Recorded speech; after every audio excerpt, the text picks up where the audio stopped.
ఏసే మార్గం నేను విడువడు ఎడబాయడు. ఈ రోజు దేవుని వాగ్దానం. ప్రతికూల పరిస్థితిలో కదండి దేవుని ఆశీర్వాదం. Praise the lord. ప్రతి ఒక్కరికి వెరీ గుడ్ మార్నింగ్. ఎంతమంది అయితే ఉదయకాల వాగ్దానం వింటారో సిస్టర్స్ అండ్ బ్రదర్స్, ప్రతి ఒక్కరికి దేవుడు మిమ్మల్ని మీ కుటుంబాన్ని దీవించి ఆశించును గాక.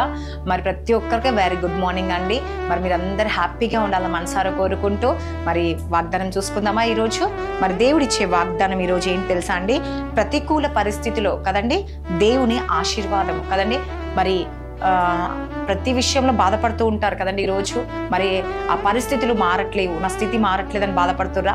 మరి ఆ పరిస్థితిలో దేవుడు ఏం చేస్తాడంట అంటే ఆశీర్వాదకరంగా మారుస్తాడంట. రోమా 8:28 వచనంలో సెలవిస్తా ఉన్నాడు ఏమని? దేవుని ప్రేమించు వారికి అనగా ఆయన సంకల్పము చొప్పున పిలువబడిన వారికి మేలు కలుగుటకై సమస్తమును సమకూడి జరుగుచున్నవని ఎరుగుదుము. హల్లెలూయా కదండి. దేవుడు మరి ఈరోజు మీ సమస్యలన్నిటినీ ఆశీర్వాదంగా మార్చాలని కోరుకుంటున్నాండి. హల్లెలూయా. ఎందుకంటే ప్రతికూల పరిస్థితిలో కదండి మరి దేవుని ఆశీర్వాదంగా మార్చబోతున్నాడు. కాబట్టి దేవుడు మరి ప్రతి విషయంలో కదండి ఈరోజు నువ్వు దేవుని ప్రేమిస్తున్నావు కాబట్టి నీ దేవుని విషయంలో నువ్వు బాధపడుతున్నావు, నీ పరిస్థితులు మారట్లేవు. దేవా ఈరోజు నా సమస్యలను తీర్చే దేవుడు యేసుప్రభా, మరి ఈరోజు నా సమస్య నుంచి నన్ను ఆశీర్వాదంగా మార్చండి కదండి. ఎందుకంటే ఆయన మరి పిలువబడిన వారు మనం కదండి. ఆయన సంకల్పము చొప్పున దేవుడు ఖచ్చితంగా నెరవేరుస్తాడు. ఈరోజు దేవుడు ఖచ్చితంగా అద్భుతం జరిగిస్తాడండి. ఈరోజు మీరు అనుకుంటుండొచ్చు ఏమని? దేవా మరి ఏమంటుండో మేలు కలుగుతాయి సమస్తములు సమకూడి జరుగుచున్నాయి కదండి. నీకు ఈరోజు మేలు చేయడానికే నీ పరిస్థితులు చాలా భయంకరమైన పరిస్థితులు ఉంటాయి. ఈరోజు నువ్వు చాలా బాధపడుతూ ఉంటావు, నీ కుటుంబంలో అద్భుతం జరగట్లేదని, నా కుటుంబంలో మరి అన్యాయం జరుగుతుంది యేసుప్రభా, మరి నాకు న్యాయం జరగట్లేదని బాధపడుతున్నావా? లేకపోతే గర్భఫలం లేదని బాధపడుతున్నావేమో, మరి నీ పరిస్థితులు భయంకరమైన స్థితిలో నువ్వు ఉన్నావేమో, మరి వేదన చెందుతున్నావేమో, బాధపడుతున్నావేమో. దేవా ఎలా దేవా నా కుటుంబంలో మేలు జరగట్లేదు యేసుప్రభా, నీ ఒక సంకల్పము చొప్పున నా పరిస్థితులను నా సమస్యలను ఆశీర్వాదముగా నువ్వు మారుస్తావని నేను నమ్ముతున్నాను యేసుప్రభా అని ఈరోజు నువ్వు ప్రార్థిస్తున్నావా? అయితే దేవుడు ఖచ్చితంగా నీ ప్రార్థన ద్వారా గొప్ప మేలు జరిగించబోతుందండి, నీకు కార్యం జరిగించబోతున్నాడు. ఈ వాగ్దానం నీ జీవితంలో కానీ ఈ సమయంలో దేవుడు నీ స్వరాన్ని వింటున్నాండి. హల్లెలూయా. నీ మాట కదా నీ ఏకీభవిస్తున్నావేమో ఈరోజు. అవునేసియా ఈరోజు ఈ వాక్యము నాతోనే మాట్లాడుతున్నావు యేసుప్రభా. ఈరోజు నా జీవితాన్ని నువ్వు మారుస్తున్నాను నమ్ముచున్నాను యేసయ్యా.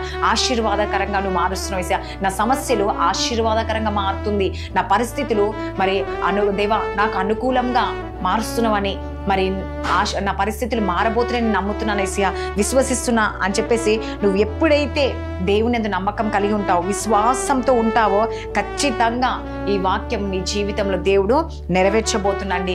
నీకు సమాధానం ఇవ్వబోతుండు నీ జీవితంలో కదండి. మరి చిన్న విశ్వాసం నువ్వు కలిగి ఉన్నావనుకో, నీ పట్ల అద్భుతం దేవుడు జరిగించబోతుండండి. కాబట్టి ఏ విషయంలో మీరు బాధపడద్దు, దిగులు చెందదని దేవుడు సెలవిస్తా ఉన్నాడు. అందుకే ఏమంటుండీడా? మేలు కలుగుటే సమస్తమును సమకూడి జరుగుచున్నాయి అండి. హల్లెలూయా. ఈరోజు ప్రతిదీ నీకు అనుకూలంగా జరగబోతుంది. కాబట్టి ఏ విషయంలో దిగులు చెందకండి. ఈరోజు ఏ పరిస్థితిలో అయితే ఉన్నాయో, నీ కుటుంబంలో ఏ దుఃఖం అయితే నేను వెంబడిస్తుందో, నువ్వు దేనికోసమైతే ఆలోచన కలిగి ఉన్నావో, ఈరోజు సమస్తము మేలు కొరకే అంటాండి. నీ పరిస్థితుల్లో అన్నిటి నుంచి దేవుడు విడిపించి నీ సమస్యల నుంచి దేవుడు నేను ఆశీర్వాదకరంగా నేను మార్చబోతున్నాడు. కాబట్టి దేని విషయంలో మీరు కృంగిపోకండి, భయపడకండి. ఎందుకంటే దేవుడు మీరు ప్రేమిస్తున్నారు కాబట్టి మీ జీవితంలో గొప్ప అద్భుతాన్ని దేవుడు జరిగించబోతున్నాడు. మరి ఈ వాగ్దానం దేవుడు దీవించి ఆశీర్వించును గాక. మరి ఎంతమంది అయితే ఈ వాక్యము నీతోనే మాట్లాడిండు, అవును యేసయ్యా ఈరోజు నా పరిస్థితులను ఆశీర్వాదంగా మార్చబోతున్నాను, నా సమస్యలను ఆశీర్వాదంగా మార్చబోతున్నాను, నేను నమ్ముతున్నాను యేసుప్రభా, మేలుకై నాకు సమస్తము సమకూర్చి నా పట్ల జరిగించబోతున్నావు అని ఈ వాక్యం నాతోనే మాట్లాడుతున్నా అని చెప్పేసి నీకు నీ హృదయానికి నేను తాకిందని నేను అనుకుంటున్నానండి.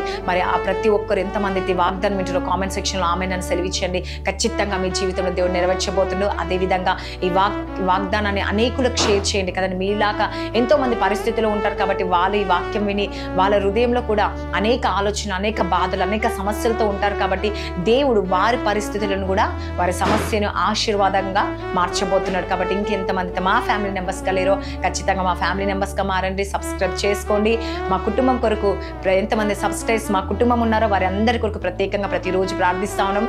మీ జీవితంలో మీ కుటుంబంలో దేవుడు గొప్ప అద్భుతాన్ని జరిగించాలని మనసారా కోరుకుంటూ ఈ వాగ్దానం దేవుడు దీవించి ఆశించడంగా కామెంట్ ప్రార్థించుకుందాం. స్తోత్రం పరిశుద్ధ పరిశుద్ధాత్మ యేసుప్రభ ఎంతమంది అయితే ఉదయకాల వాగ్దానం వింటున్నారు యేసుప్రభ, నిజంగా ప్రతికూల పరిస్థితిని నేను అనుకూలంగా చేసి ఆశీర్వాదకరంగా మార్చే దేవుడు వేస్యా. వారికి సమస్యలన్నిటి నుంచి ఆశీర్వాదంగా మారుస్తామని నమ్ముచున్నాం వేస్యా. మేలుకై సమస్తములు జరుగుతున్న యేసుప్రభ, నీ సంకల్పము చొప్పున జరుగుతుందని మేము నమ్ముచున్నాం, విశ్వసిస్తున్నాం యేసుప్రభ. ఈరోజు ఎవరు ఏ పరిస్థితిలో ఉన్నారు యేసుప్రభ, ఏ బాధలో దుఃఖంలో ఉన్నారు యేసయ్యా, కన్నీరు విడుస్తున్నారేమో, నేను వేదన చెందుతున్న ప్రతి సమస్య నుంచి విడిపించి వారి కుటుంబ పరిస్థితులను మార్చండి యేసయ్యా, వారి స్థితిగతులను మార్చండి యేసయ్యా. ఈ రోజు వారిని ఓదార్పునిచ్చే దేవుడు యేసయ్యా, సమస్తమును వారి పట్ల నెరవేర్చండి యేసుప్రభ. ఈ రోజు ఎంతమంది బర్త్డేస్, మ్యారేజ్ జరుపుకునే సంవత్సరం అంతా వారిని బ్లెస్ చేసి దీవించి ఆశీర్వదించండి యేసుప్రభ. గర్భఫలం గర్భాలు తెరవబడిన భార్య భర్త సమస్య, కోర్టు కేసు నుంచి స్కూల్స్కో, కాలేజ్, జాబ్ రాక ప్రయాణంలో తోడుగుండండి యేసయ్యా. ప్రమోషన్ కొరకు వేచి ప్రమోషన్ దయచేయండి, మ్యారేజ్ కొరకు వెయిట్ చేసి మ్యారేజ్ దయచేయండి యేసయ్యా. నేను నువ్వే సహాయము దయచేయండి, ప్రతి సమస్య నుంచి విడిపించండి యేసయ్యా. అప్పు సమస్య నుంచి, మరుకున్న ఫైనాన్స్ ప్రాబ్లమ్ నుంచి విడిపించే దేవుడు యేసుప్రభ. నువ్వే మార్గాలు తెరవబడను, స్కూల్ ఫీజులు, ట్యూషన్ ఫీజులు యేసుప్రభ, రెంట్స్ నాయన ప్రతి ఒక్కటి కట్టుటకు డబ్బు సమకూర్చొని మార్గాలు తెరవబడను కాక. ఇంతమంది మినిస్ట్రీలో వారందరినీ జ్ఞాపకం చేసుకోండి, ప్రతి సంఘాలు మీకు జ్ఞాపకం చేసుకోండి యేసయ్యా, ప్రతి కుటుంబాన్ని జ్ఞాపకం చేసుకోండి యేసయ్యా. రక్షణ భాగ్యం దయచేయండి, అక్కడికి ఎత్తబడే సంఘానికి సిద్ధపాటయ్యే కుటుంబాన్ని కూడా ప్రతి ఒక్క కుటుంబాన్ని తయారు చేసి అద్భుతాన్ని ఆచరణ మేలు జరిగించమని నచ్చరని యేసుక్రీస్తు నామంలో అడుగుచున్నాను తండ్రి, amen. God bless you. Praise the lord.